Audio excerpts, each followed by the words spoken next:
MBC 24 news की खबर का बड़ा असर, सच कहने की साहस तभी तो होता है असर। अब तक जो कार्रवाई हुई है उस पर सवाल उठ रहे हैं। MBC 24 न्यूज के एक एक सवाल से मचा हड़कंप।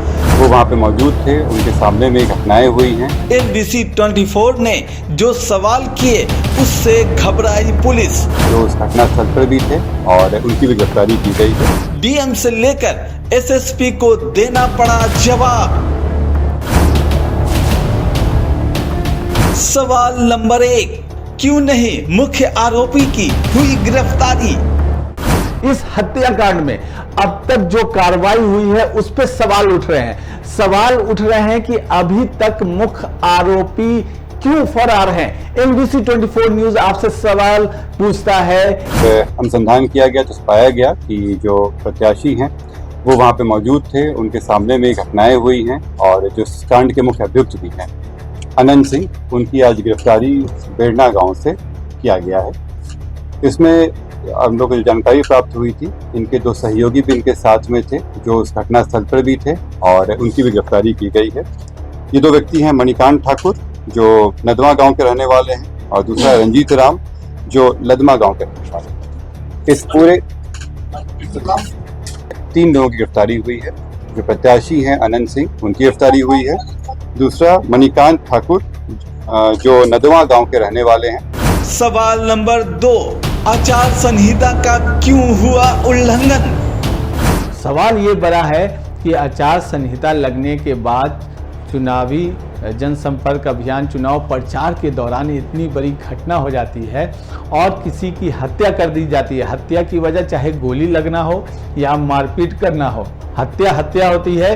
ये बड़ा सवाल है कि हत्या कैसे हो गई और पुलिस प्रशासन वहां पर कैसे मौजूद नहीं था जहां पर सैकड़ों लोगों का जमावड़ा हो। आचार संहिता बहुत ही एक मजबूत स्तंभ है पूरा इलेक्शन प्रोसेस में और इलेक्शन कमीशन का स्पष्ट निर्देश है कि बाई लॉ इलेक्शन होगा तो उसी का अनुपालन 100% करने में हम लोग लगे हुए हैं और कराएंगे भी।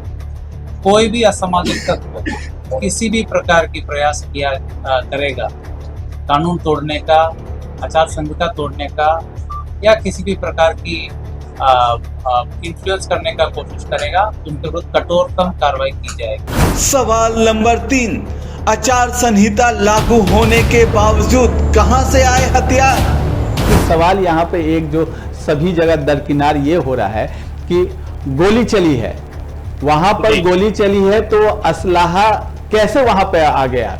क्या पुलिस प्रशासन के तरफ से आचार संहिता लागू हो जाने के बाद हथियारों को जब्त नहीं किया गया? ये बड़ी लापरवाही है कि नहीं?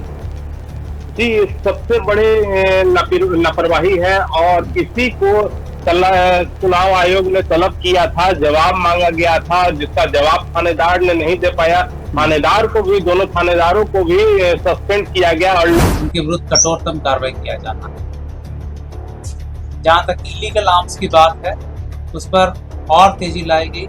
जहां जहां आवश्यकता हो CAPF को भी यूज करके उस पर छापामारी की जा रही है और जहां पर भी ऐसे सूचना मिलेगी वहां पर हम लोग छापामारी करके कांड भी दर्ज करेंगे, तो असामाजिक तत्वों को जेल भेजने का काम भी करेंगे। कहने का मतलब इलेक्शन कमीशन द्वारा दिए गए निर्देश पूरे लॉ और कानून को फॉलो करके इलेक्शन की प्रोसेस संपन्न होगा, वो बिल्कुल होगा।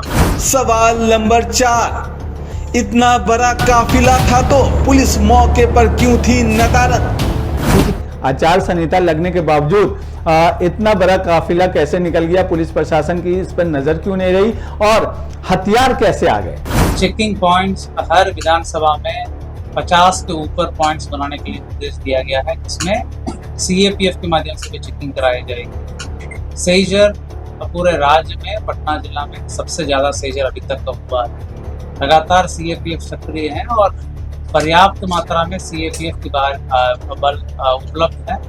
सवाल नंबर 5, गोली से या फिर मारपीट से पोस्टमार्टम रिपोर्ट में साबित हुई हत्या, तो फिर कार्रवाई क्यों नहीं? पोस्टमार्टम रिपोर्ट में भी है ये कि गोली चली है, गोली उनके पैर में लगी थी, भले ही गोली की वजह से मौत नहीं हो, लेकिन सवाल यहाँ तो है कि हथियार जुलूस में चुनावी जो जनसभाएं हो रही हैं या जनसंपर्क अभियान चलाया जा रहा है उसमें हथियार कैसे आ गया? पुलिस प्रशासन ने क्या तैयारी इसके लिए कर रखी थी, जबकि आपको पता था कि मोकामा में हॉट सीट है, बाहुबलियों के बीच टक्कर है। इसमें जो पोस्टमार्टम रिपोर्ट आया है उस रिपोर्ट में दिया गया है कि उनके जो मृत्यु का कारण बताया गया है उसमें बताया गया है कि जो शॉक लगा है उनको हार्ड और ब्लंट सब्सटेंस के साथ जो उनके हृदय और फेफड़ों में जो चोट आई है। इसके अतिरिक्त उनके पाँव में गोली का भी आया है, जिनको गोली मारी गई है। इस दोनों चीज़ों से ये स्पष्ट होता है कि ये हत्या का मामला है और चूंकि घटनास्थल पे कई लोग मौजूद थे, वहाँ के लोगों के बयान वगैरह से स्पष्ट हो रहा है, तो इस कारण इसमें गिरफ्तारी की। NBC 24 न्यूज ने दुलार चंद हत्याकांड के बाद से ही इस पर पल पल की जानकारी दी और पुलिस प्रशासन पर सुरक्षा को लेकर सवाल उठाए। NBC 24 के सवालों से घबराई पुलिस को कार्रवाई करनी पड़ी, क्योंकि NBC 24 का मतलब सच कहने की ताकत।